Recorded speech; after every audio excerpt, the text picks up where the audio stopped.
Oi, pessoal, tudo bom? Na aula de hoje, nós vamos fazer uma revisão sobre os agentes internos ou endógenos e externos ou exógenos da Terra.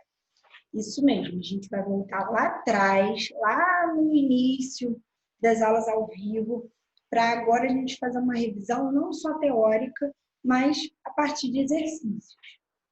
Fizemos isso sobre geografia da população, né, que é o último tema que a gente acabou de ver. E agora eu vou dar uma passadinha com vocês sobre assuntos mais antigos, mas não menos importantes, tá certo?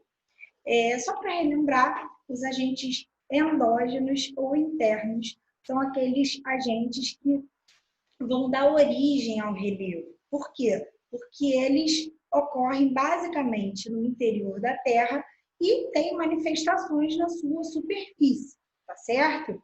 Exemplos desses agentes.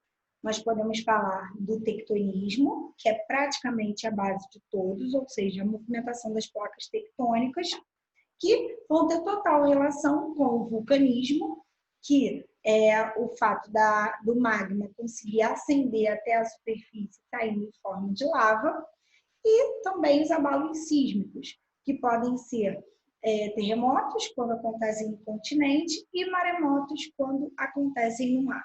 Tá certo, pessoal? Vale ressaltar que quando você tem vulcanismo, geralmente os abalos sísmicos eles vêm associados em áreas de bordas de placas tectônicas. Nós percebemos uma maior atividade vulcânica, então esses agentes eles estão totalmente correlacionados. Se a gente está falando dos agentes externos, estamos tratando daqueles agentes que vão modelar, que vão dar forma ao relevo, tá certo? Desses agentes, nós podemos citar, por exemplo, o rio, a chuva, o sol, o homem, os animais, ou seja, qualquer elemento externo que vá alterar a superfície terrestre e as suas formas, tá certo? Então, só para finalizar esse resuminho, vocês não podem esquecer que esses agentes externos, eles vão estar associados basicamente a dois fenômenos. O intemperismo, que é o processo de degradação, quebra, fratura, alteração química da rocha, e a erosão, que tem a ver com o transporte de sedimentos. Então, vamos lá para a questão número 1. A questão número 1, vamos começar pelo enunciado, né, já que a gente tem que avaliar o que é falso e o que é verdadeiro. Considere os itens a seguir para responder a questão. Número 1.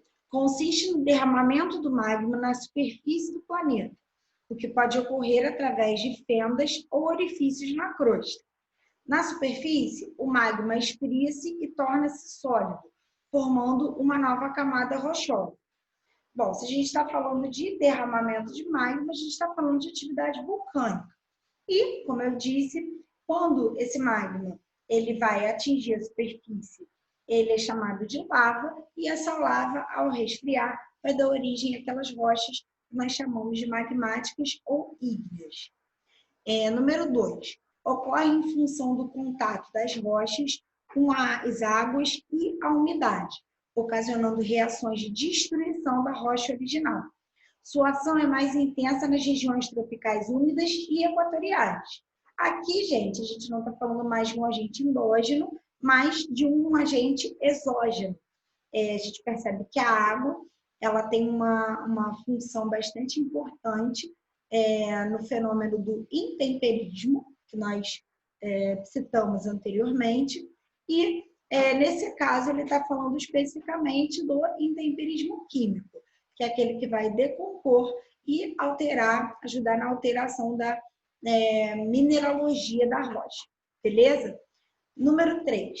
Trata-se da retirada de material rochoso das áreas mais altas do relevo terrestre pela água, que é transportado como materiais em suspensão para as áreas mais baixas, e nelas se depositam, formando camadas de sedimentos. Se a gente está falando de transporte de sedimentos, nesse caso, a gente está falando de um sinônimo de erosão, tá certo? Quase que eu falei intemperismo. Mas erosão. Então, gente, não esqueçam, Apesar de intemperismo e erosão serem fenômenos, processos que ocorrem de forma associada, já que o intemperismo degrada e a erosão transporta, eles não são a mesma coisa, tá bem? E depois da erosão, a gente fala também do acúmulo de sedimentos, que nós também podemos chamar de sedimentação. Então, vamos para o enunciado. Sobre os agentes modificadores do relevo terrestre, descritos em 1, 2 e 3, pode-se afirmar que todos são agentes externos. Não, mentira, porque o primeiro que fala de derramamento de magma, ou seja, da atividade vulcânica, se refere a um agente endógeno, tá certo? Não esqueçam que eu comentei com vocês na videoaula que quando a gente fala de derramamento de magma, de extravasamento de magma, não necessariamente precisa ter aquela estrutura de cone vulcânico que nós tradicionalmente costumamos associar a esse tipo de atividade. Uma fenda, uma fissura na superfície terrestre que permita a ascensão do magma até a superfície já é considerado atividade vulcânica, tá certo? Então, a letra A está errada. B. 1 é um agente interno, formador do relevo, enquanto 2 e 3 são agentes externos, esculpidores do relevo. O gabarito é esse, né, gente? Eu até vou falar para vocês por que os outros estão errados, mas a resposta certa é B de banana. 1 e 2 são agentes internos, já está errado por aí, porque o 2 é um agente externo. D. Apenas o agente 3 é atual, enquanto 1 e 2 atuaram no passado, criando as grandes formas de relevo. Não, gente, até porque a gente percebe que a partir do momento em que o planeta ele se resfria e que existem agentes externos à sua estrutura que atuam na forma da sua... que atuam na transformação do seu relevo, só isso já constituem os agentes externos. Então, não tem essa de passado e presente. Porque a gente sabe que os agentes externos também, eles atuam há muito tempo. Tanto que, desde o início da formação da Terra até hoje, as formas terrestres elas já foram muito transformadas, muito alteradas. Letra E. São todos agentes erosivos. Não, né, gente? A gente sabe que agente erosivo é aquele que causa transporte. Na B, a gente não está nem falando de erosão, a gente está falando de intemperismo, apesar de estar tratando de um agente externo.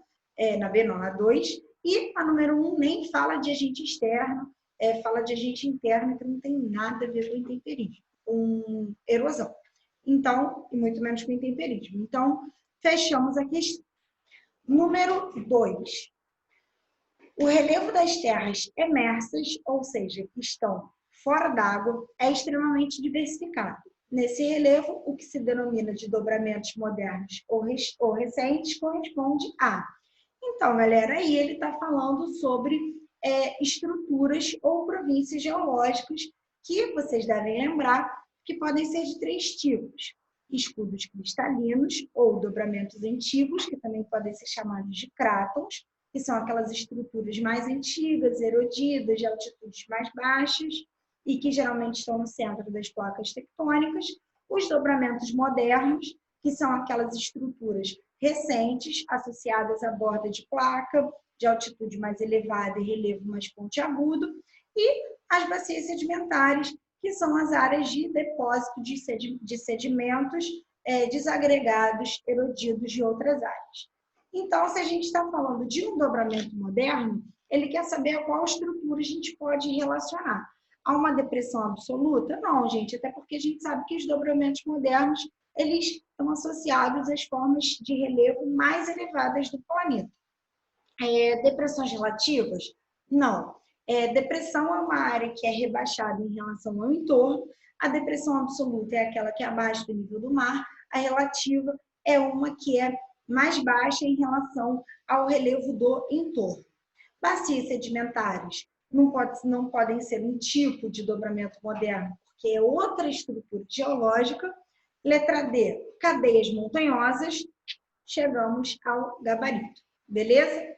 Então, Show de bola. Vamos para a número 3 para fechar essa aula. Observe a figura abaixo. Nessa figura abaixo, a gente tem as principais placas tectônicas do planeta, tá? E a gente pode também enxergar aí os principais tipos de movimentos que elas executam, que são os movimentos convergente de encontro, divergente de separação e transcorrente, conservante ou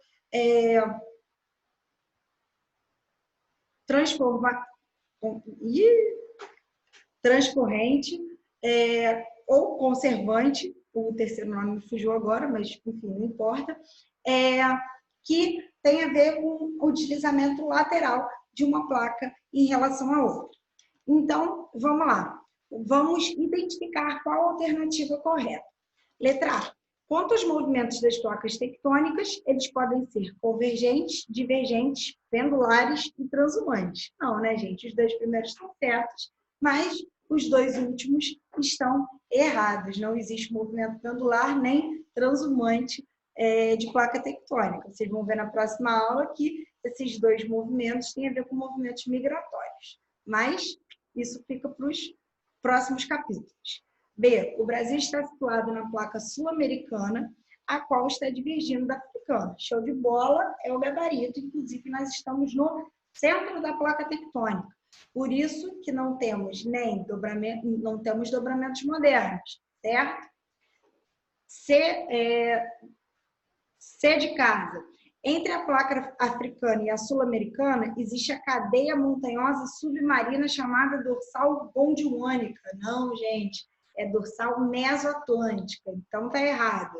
Letra D. A placa arábica se localiza entre as placas africana, indo-australiana e nazca? Não, né, galera? É só vocês verem que a placa arábica não está cercada da placa de Nazca. Letra E. Uma das consequências do encontro da placa de Nazca com a placa sul-americana é a Cordilheira do Himalaia. E não é verdade. A gente sabe que uma das consequências é a Cordilheira dos Andes. A Cordilheira do Himalaia tem a ver com o encontro da placa eurasiana com a placa indo-australiana. Beleza, galera? Então é isso. Fechamos essa aula. Na próxima, então, no próximo tempo, continuaremos com essa revisão, beleza? Um beijo, espero vocês.